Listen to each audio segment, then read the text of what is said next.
আপনারা দেখছেন 24 ঘন্টা ইন্ডিয়া টিভি, সর্বদা সবার পাশে সবার মাঝে। আর ওদের কিছু সাঙ্গ পাঙ্গগুলি এসে আমাদের জমিতে দখল করতে চড়াও হয়। আমরা থানার দ্বারস্থ হয়ে আমার উকিল কালকে থানাতে কথা বলেছে, তবুও আজকে আবার চলে এসে আমার জমি দখল করতে যায়। আমি বাধা দিই, ওরা চড়াও হয়, আমাকে প্রচুর মারধর করে। আমরা ডাক্তার আবার ডাক্তার মামলা করছে, অসহায় আছি আমি। হ্যাঁ, আমাদের বাড়ির মহিলাদেরকেও মেরেছে,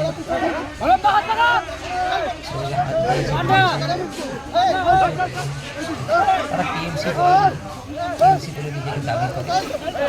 তারা কিন্তু সিবিআই কেসের আসামি আছে, আর একজন মার্ডার কেসের আসামি আছে, যদি মাফিয়া আছে। ওরা 12টা পর্যন্ত বাসের মধ্যে মামলাও করতে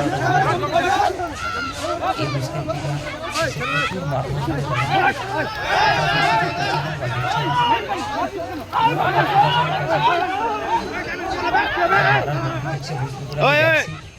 আমার স্বর্ণকারের দোকান হচ্ছে শোরুম আছে।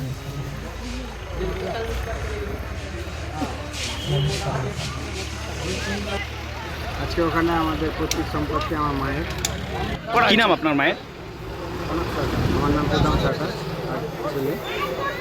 এই জমিটা আমাদের অনেক দিন আগে থেকেই ছিল, এমনকি জমিটাতে যারা করে খাচ্ছিল তারা দীর্ঘদিন ধরে আমাদেরকে ওখান থেকে বঞ্চিত রাখছিল।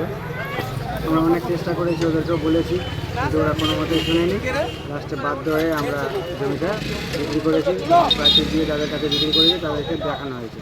হঠাৎ করে আবার ওরা আজকে কি করতে এসেছিল আজকে?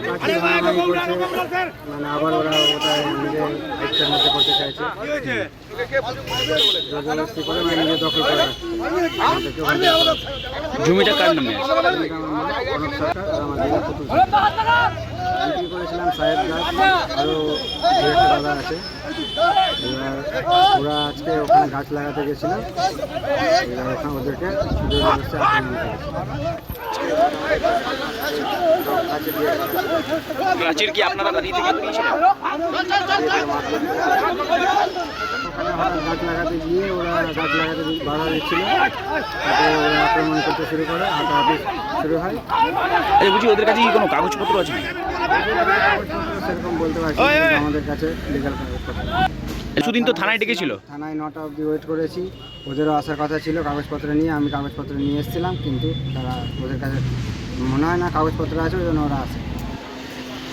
মানে ওদের তো কোনো পেপার নাই সেরকম, ঠিক ওই জন্য ওরা গায়ে জোরে এখন দখল করতেছে। পাশে কি ওদের জমি আছে নাকি? পাশে ওদের অন্য কারো কেনা আছে ছিল, তারাই সব আক্রান্ত হয়েছে, হসপিটালে ভর্তি আছে। আমি প্রীতম সরকার, কনক সরকার কি করেন উনি? উনি হোমগার্ডে আছে। হ্যাঁ, একটা মহেন্দ্রপুর জিপিতে ইসলামপুর পেট্রোল পাম্পের সামনে আমরা একটা জমি কিনেছি। এক হোমগার্ড বিধবা মহিলার সেই জমি ছিল। সেই জমিতে কয়েক বছর থেকে সেই মহিলাকে পাত্তা দেওয়া যাচ্ছিল না, মানে পাত্তা দিচ্ছিল না।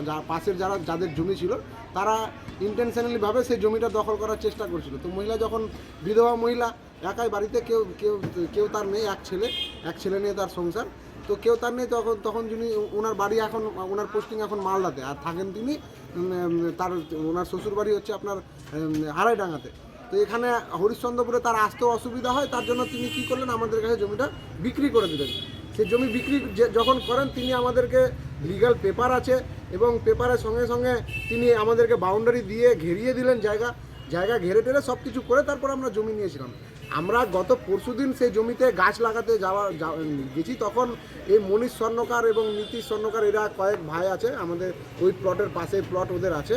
তো তারা ইন্টেনশনালিভাবে সেখানে ঝামেলা করেন, যে দাবি করেন যে তাদের জমি।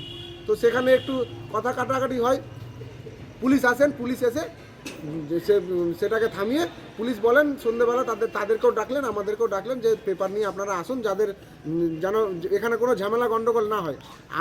আমরা পেপার নিয়েও গেলাম, আমাদের জমির মালিক যার কাছে আমরা জমি কিনেছি তিনিও আসলেন, কিন্তু সেই মনীষ স্বর্ণকাররা তারা কিন্তু থানাতে আসলেন না, পেপারও নিয়ে আসলেন না, এবং এসে কোনো কথাও বললেন না। আমরা রাত 10টা অবধি অপেক্ষা করে পুলিশ আমাদেরকে বললেন যে ওরা আসলো না, তারপরে আমরা চলে গেলাম। আজকে আমরা আবার গাছ লাগাতে যখন গেছি, তো আমি তো পরে গেলাম, আমাদের কয়েকজন যারা গাছ লাগাতো তারা গেছিলো, আর আমাদের দু চারজন ছেলে গেছিলো যে গাছটা লাগাতে। তখন তারা আবার আজকে চড়াও হয় তাদের উপরে, তখন আমাদেরকে ডাকে, আমরা গিয়ে সেই গন্ডগোল থামায়। আমার পৌঁছতে দেখি আমাদের এক ছেলে আছে জাবির, আমাদের সঙ্গে থাকে, তার মেরে একদম নাক টাক ফাটিয়ে দিয়েছে, একদম রক্তাক্ত করে দিয়েছে। সেই সময় আমি পুলিশকে ফোন করি, এরম ঝামেলা, পুলিশ এসে তাদেরকে তুলে নিয়ে আসে। এ পর্যন্ত সঙ্গে রাখুন 24 ঘন্টা ইন্ডিয়া টিভি, দেখতে থাকুন সব জেলার সব খবর সবার আগে 24 ঘন্টা ইন্ডিয়া টিভির পর্দায়। নমস্কার।